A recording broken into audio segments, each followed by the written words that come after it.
আজকে তোমাদের সাথে শেয়ার করব একদমই নতুন ধরনের পটলের রেসিপি।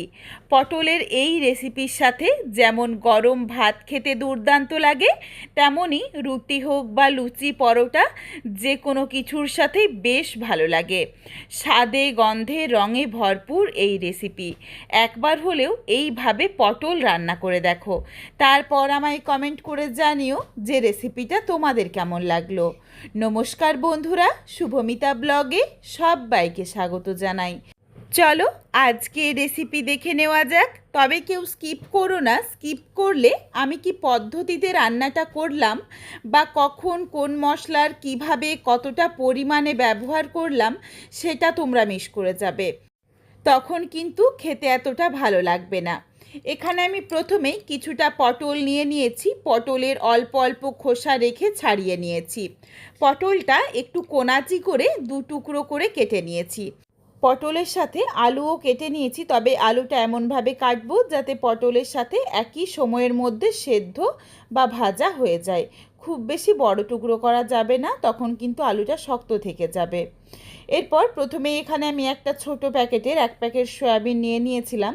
জল গরম হয়ে যাওয়ার পর সয়াবিনটা দিয়ে 1 ফুট ফুটে গেলেই সয়াবিনটা জলটা ঝরিয়ে তুলে নিচ্ছি।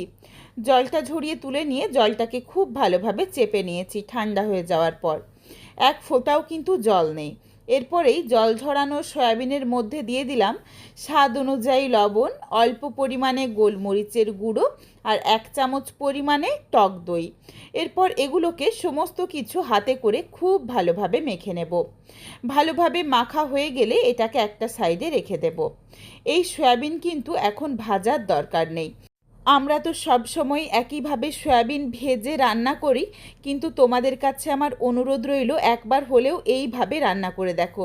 সয়াবিন এইভাবে অল্প একটু টক দই, লবণ আর গোলমরিচ দিয়ে মেখে রাখো, তারপর এটাকে ভালোভাবে কষিয়ে রান্না করো। তাহলে সয়াবিন যেমন একদম নরম থাকবে, তেমন কিন্তু খেতেও বেশ ভালো লাগবে। সয়াবিনটা রেস্টে রেখেছি। মিক্সিং জারে নিয়েছি ছোট্ট সাইজের একটা পেঁয়াজ, গোটা গরম মশলা যার মধ্যে রয়েছে ছোট এলাচ, লবঙ্গ, দারচিনি, হাফ ইঞ্চের থেকেও কম পরিমাণে আদা আর খুবই সামান্য একটু রসুন। খুবই অল্প মশলার মধ্যে আজকের এই রান্না করব। একদম মিহি করে বেটে নিয়েছি, এর মধ্যে কিন্তু কোনো রকম দানা ভাব নেই। এখানে আমি টমেটোর ব্যবহার করছি না, তার কারণ টক দই দিলাম। তোমাদের হাতের কাছে যদি টক দই না থাকে তাহলে কিন্তু তোমরা অবশ্যই এই রান্নাতে টমেটোর ব্যবহার করো। কড়াইয়ের মধ্যে কিছুটা পরিমাণে সর্ষের তেল নিয়ে গরম করে নিয়েছি। তেলের পরিমাণটা একটু বেশি দিলাম, তার কারণ এই তেলের মধ্যেই পুরো রান্নাটা হয়ে যাবে।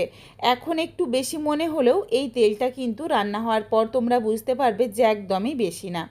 এইটুকু সবজি আর সয়াবিনের জন্য কিন্তু এই তেলটা দিতেই হতো। তেল গরম হয়ে যাওয়ার পর ফোড়নে দিয়েছি শুকনো লঙ্কা আর তেজপাতা।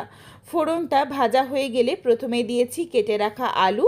আলুর স্বাদ অনুযায়ী অল্প একটু লবণ দিয়ে নাড়াচাড়া করে আলুটা হালকা করে একটু ভেজে নেব, যাতে লবণ দেওয়ার জন্য আলুর থেকে যেটুকু জল ছাড়বে সেই জলটা শুকিয়ে যায় আর আলুর মধ্যে একটা হালকা লালচে রং ধরে যায়। একদম দেখো হালকা করে ভেজে নিয়েছি, খুব বেশি ভাজিনি, প্রায় মিনিট 2 মতো একটু ভেজে নিয়েছি। তারপরে দিয়ে দিলাম কেটে রাখা পটল। পটল দেওয়ার পর আবারও স্বাদ অনুযায়ী অল্প একটু লবণ দিয়েছি। এরপরে আলু পটলকে একসাথে নাড়াচাড়া করে ঢাকা চাপা দিয়ে ভেজে নেব, যাতে এই ঢাকনা দিয়ে ভাজতে ভাজতে আলু পটল বেশ খানিকটা সেদ্ধও হয়ে যায় আর বেশ লাল লাল করে ভাজাও হয়ে যায়। গ্যাসের ফ্লেম মিডিয়ামে করে ভেজে নিচ্ছি। একদমই লো করার দরকার নেই, তখন আবার পটল থেকে অনেকটা পরিমাণে জল ছাড়বে, একদম তখন পটলটা গলে যাবে। দেখো বেশ কিছুটা জল ছেড়েছিল, জলটা ভালোভাবে শুকিয়ে গেছে, তবে এখানে আমি আরেকটু কড়া করে ভেজে নেব, এজন্য আবার কিছুক্ষণ একটু ঢাকনা দিয়ে ঢেকে রেখেছিলাম। পটল আর আলুটা বেশ একটু লাল করে ভাজা হয়ে গেছে। একটা আলু দেখো তোমাদের চেপে দেখিয়ে দিচ্ছি, বেশ কিছুটা সেদ্ধ হয়েছে, তবে এখনও পুরোপুরি সেদ্ধ হয়নি। এই সময় এখানে আমি কিছু গুঁড়ো মশলা দিয়ে দিচ্ছি। প্রথমেই দিয়ে দিলাম সামান্য একটু হলুদের গুঁড়ো, আর দিয়েছি অল্প পরিমাণে ঝালের জন্য লঙ্কার গুঁড়ো, সামান্য একটু জিরের গুঁড়ো, ধনের গুঁড়ো, আর দিয়েছি কাশ্মীরি রেড চিলি পাউডার। এটা দিলাম কালারের জন্য, তবে এটা সম্পূর্ণ অপশনাল, তোমরা চাইলে দিতে পারো, না চাইলে বাদ দিতে পারো। গুঁড়ো মশলা দিয়ে নাড়াচাড়া করে মিশিয়ে নিয়েই সামান্য একটু জল দিয়ে দিয়েছি, যাতে গুঁড়ো মশলাটা পুড়ে না যায়। তারপর দিয়ে দিলাম বেটে রাখা মশলার পেস্ট। এরপর এই বাটা মশলা দিয়ে বেশ কিছুক্ষণ সময় নিয়ে মশলাটাকে কষিয়ে নেব। তেলের মধ্যে গুঁড়ো মশলাগুলো দিয়ে সামান্য একটু জল দেওয়ার জন্য কালারটা কিন্তু ভীষণ সুন্দর আসে।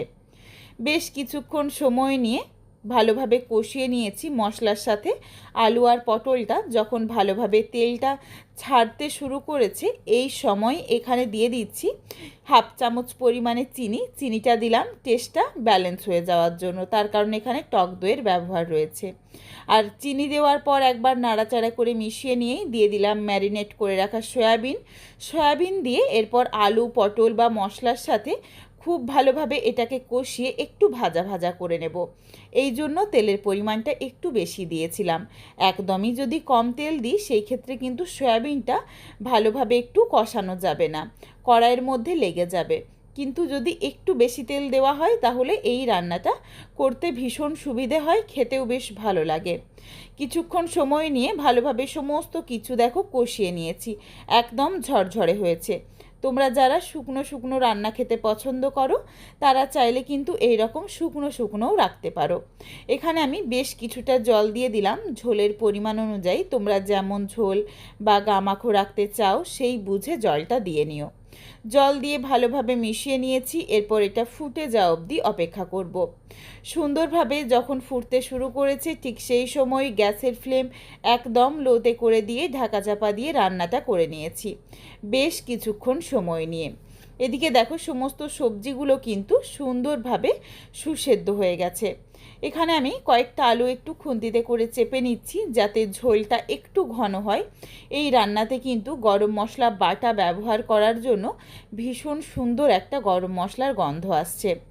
এই সময় আমি নাবিয়ে নেব। সমস্ত সবজি সুন্দরভাবে সুসেদ্ধ হয়ে গেছে, তবে নাবিয়ে নেওয়ার আগে দিয়ে দিচ্ছি 1 চামচ পরিমাণে ঘি দেওয়ার সাথে সাথেই গ্যাসটা বন্ধ করে দিয়েছি আর ঢাকনা দিয়ে রেখে দিলাম 5 মিনিটের জন্য স্ট্যান্ডিং টাইমে। তারপর নাবিয়ে নিচ্ছি। বন্ধুরা, অনেকভাবে তো তোমরা আলু পটল সয়াবিনের তরকারি রান্না করেছো, তবে তোমাদের কাছে আমার অনুরোধ রইল একবার হলেও এইভাবে রান্না করে দেখো।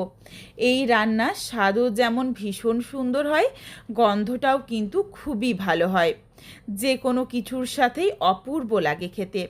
বাড়িতে একবার হলেও এই রান্না করে আমায় কমেন্ট করে জানাতে ভুলো না রেসিপিটা তোমাদের কেমন লাগলো। এই রেসিপিটা তোমাদের যদি ভালো লাগে তাহলে লাইক করো, শেয়ার করে বন্ধুদের দেখার সুযোগ করে দিও। তোমরা যদি আরও এই ধরনের নিত্য নতুন ঘরোয়া রেসিপি দেখতে চাও তাহলে অবশ্যই আমার চ্যানেলটিকে সাবস্ক্রাইব করে পাশে থাকা বেলটি অন করে অল নোটিফিকেশন অন করে দিও, যাতে আমার প্রত্যেকটা রেসিপির নোটিফিকেশন সবার প্রথমে তোমাদের কাছে পৌঁছে যায়। চ্যানেলটিকে হাইপ করে দিও যাতে আমি আরও এগিয়ে যেতে পারি, তোমাদের সাথে আরও নিত্য নতুন ঘরোয়া রেসিপি শেয়ার করতে পারি। আবারও দেখা হচ্ছে ঘরোয়া নতুন কোনো রেসিপি নিয়ে। পরবর্তী রেসিপি দেখার আমন্ত্রণ রইল। পুরো ভিডিওটা দেখার জন্য অসংখ্য ধন্যবাদ। আজকে আসি, সবাই ভালো থেকো, সুস্থ থেকো। আবারও দেখা হচ্ছে নতুন কোনো রেসিপির সাথে।